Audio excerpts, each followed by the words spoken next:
এই যে আওয়ামী লীগের ফিরে আসা, অধিকতর শক্তি নিয়ে ফিরে আসা, এটা নিয়ে একটা আওয়াজ হচ্ছিল অনেক দিক থেকে। আওয়ামী লীগ ফিরে আসবে, ভয়ঙ্করভাবে আওয়ামী লীগ ফিরে আসবে, ছাত্রলীগ ফিরে আসবে, ভয়ঙ্করভাবে ছাত্রলীগ ফিরে আসবে, যুবলীগ ফিরে আসবে, ভয়ঙ্করভাবে ফিরে আসবে। এই কথাগুলো বিভিন্ন জায়গাতে তারা প্রচার করেছে। আওয়ামী লীগ, বিএনপি, ধানের শীষ, নৌকা, মানে একই। তারা আরো বাজে কথা বলছে, যেটা আমি বলতে পারবো না, আরো বাজে কথা বলছে। তারা সজীব ওয়াজেদ জয় বা তারেক রহমান সাহেব যিনি আর রয়েছেন, এদের দুজনের মধ্যে কোনো মৌলিক পার্থক্য তারা দেখতে পান না। বেগম খালেদা জিয়া বা শেখ হাসিনার মধ্যে তেমন মৌলিক পার্থক্য দেখতে পান না। সেই তুলনায় ডক্টর মোহাম্মদ ইউনূস তাদের কাছে দেবদূত। রাজনীতিতে আওয়ামী লীগের ফিরে আসার বিষয়টি ক্রমশ উজ্জ্বল থেকে উজ্জ্বলতর হচ্ছে, এবং এটা নিয়ে যত অনিশ্চয়তা ছিল, সকল অনিশ্চয়তাগুলো কেটে সম্ভাবনার যে দ্বার আওয়ামী লীগের রাজনীতি, সেটি ক্রমশ উন্মুক্ত হতে চলেছে। যখন আওয়ামী লীগের পতন হল সেই আগস্ট মাসে, সেপ্টেম্বর মাসেই আমি হয়তো কয়েকটা ভিডিওতে বলেছিলাম যে আওয়ামী লীগ ফিরে আসবে এবং দেশের প্রচলিত রাজনৈতিক দলগুলো আওয়ামী লীগকে ফিরিয়ে আনবে। আমি অনুমান করেছিলাম যে আওয়ামী লীগের সঙ্গে জামাতের একটা বন্ধন তৈরি হবে এবং জামাতের একটা গ্রিন সিগন্যাল থাকবে, সঙ্গে সঙ্গে সরকারেরও গ্রিন সিগন্যাল থাকবে এবং সেটা নিয়ে আওয়ামী লীগ মাঠে নামবে। অন্যদিকে জামাত বিরোধী যে ইসলামী সংগঠনগুলো, তারা বিএনপির সঙ্গে থাকবে এবং হাড্ডাহাড্ডি লড়াই হবে রাজনীতির ময়দানে। এখন পুরো বিষয়টা এলোমেলো হয়ে গেছে। এক পক্ষ মনে করছে যে জামাতের সঙ্গে আওয়ামী লীগের সম্পর্ক তলে তলে হয়ে গেছে, আর অপর পক্ষ মনে করছে যে বিএনপি মূলত ভারতের পরামর্শে আওয়ামী লীগকে একটা ওয়াক ওভার দিচ্ছে বা আওয়ামী লীগকে একটা সুযোগ করে দিচ্ছে।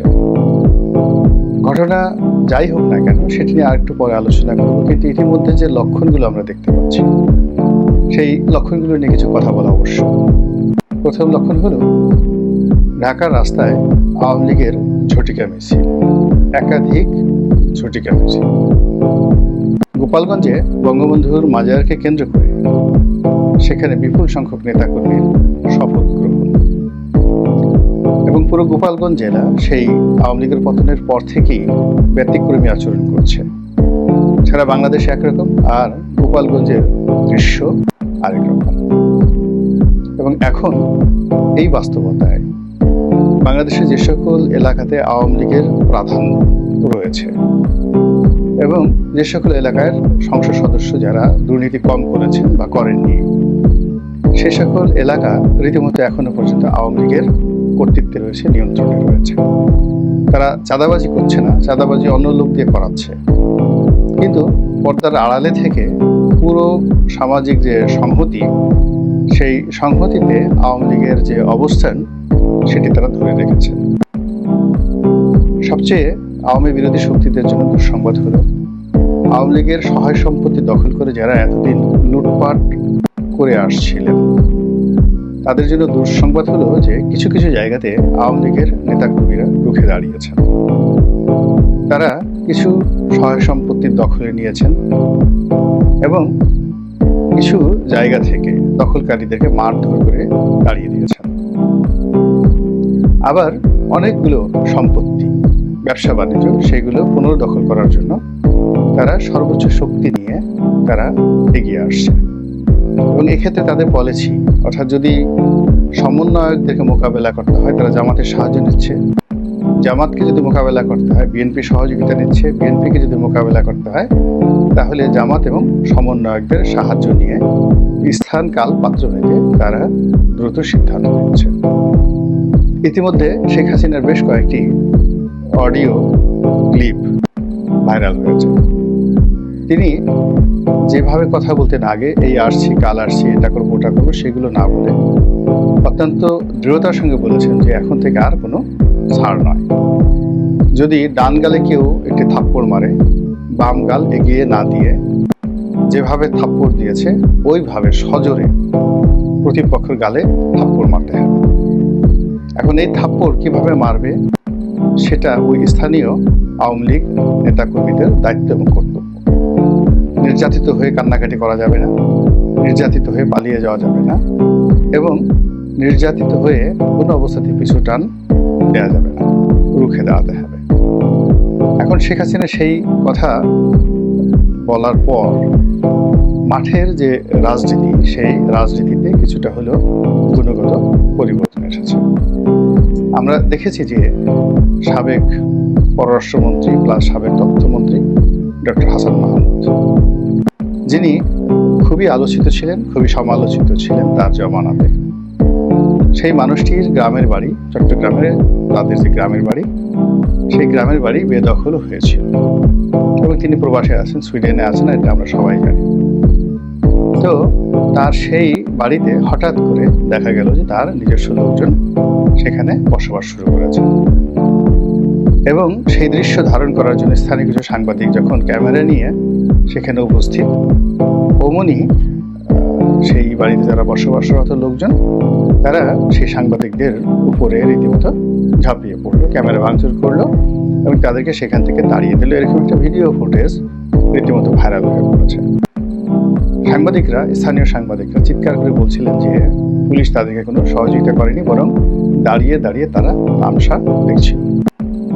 এই যে আওয়ামী লীগের ফিরে আসা, অধিকতর শক্তি নিয়ে ফিরে আসা, এটা নিয়ে একটা আওয়াজ হচ্ছিল অনেক দিক থেকে।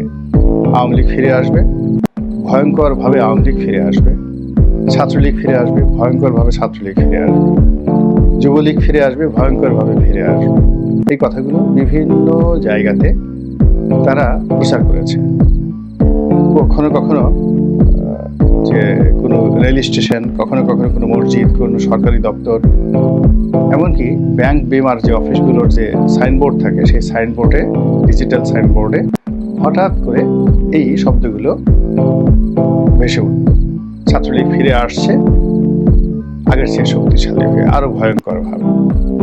এখন তার কিছু নমুনা এই সাম্প্রতিক সময় দেখা দিয়েছে। কারণটা কি?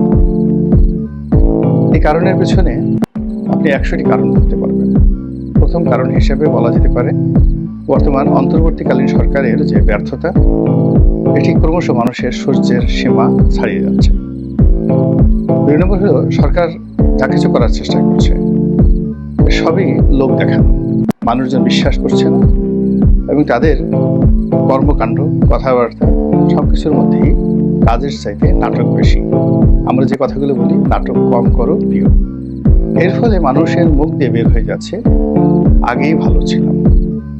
এখন এটা আপনি বন্ধ করতে পারেন, অত্যাচার করতে পারেন, জুলুম করতে পারেন, কিন্তু ব্যাপারটা হলো মানুষের মুখ তো আপনি বন্ধ করতে পারবেন না।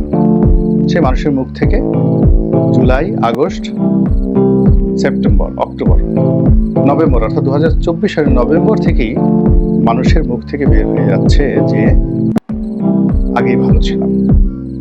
2 নম্বর হলো কিছু অদ্ভুত অদ্ভুত শব্দ, যেমন পদ্মা সেতু দিয়ে চলতে গেলে, মেট্রো রেল দিয়ে চলতে গেলে, তারপর এক্সপ্রেসওয়ে দিয়ে চলতে গেলে শুধু বারবার মনে হয় এত কৃতজ্ঞ বা অকৃতজ্ঞ মানুষ হতে পারে, এত বেঈমান হতে পারে কেউ। এই জিনিসগুলো ফেসবুকে এবং ওয়ালে বারবার ছেড়ে দেওয়া হচ্ছে এবং এটা প্রমোট করা হচ্ছে।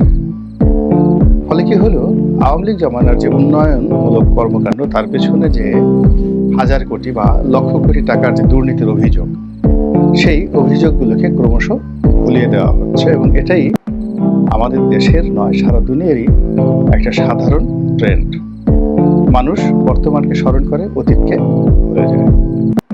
দ্বিতীয় যে সমস্যা, সেটি হলো রাজনীতিতে এমন কিছু মেরুকরণ হচ্ছে যেগুলো জুলাই আগস্ট বিপ্লবের পরে কল্পনা করা যায়।